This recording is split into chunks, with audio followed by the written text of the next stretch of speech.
Heifel with Heifel Performance Group, and I'm glad you could drive along with me today.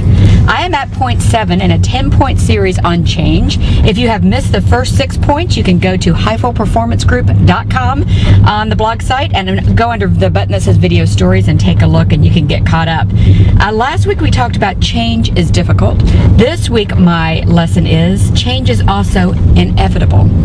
In fact, a lot of times when people get to a point, or an organization gets to a point of change, really all the things that have led up to that change have already occurred. It's called Heisenberg theory, and that is that once something happens, it's already on to the next thing. So in other words, once change starts occurring, especially in an organization, if you're trying to decide if you want to make that change, you're already behind the 8 ball because the next change is on the way.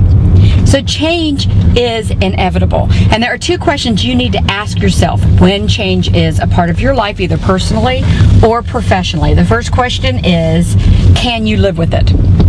And that is, sometimes there are situations. I had one company I worked with, they started to make some changes, started asking people to behave in a certain way. As an employee, I thought about it and I thought, you know what, morally, ethically, I don't agree with this. I thought we were misleading customers with the things we were asked to tell them. And so I said, I can't live with this personally, and I left that company.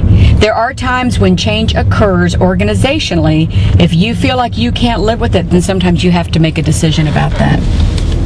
The second question you want to ask yourself is, can you live without it?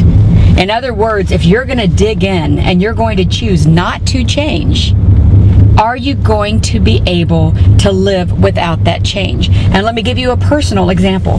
It is proven that people who go in who have a heart attack and are told they have to change their behavior and change the fact that they smoke or change the fact that they eat too much fat, or the majority of people who are told this is life or death will opt out of the change. They will continue to smoke.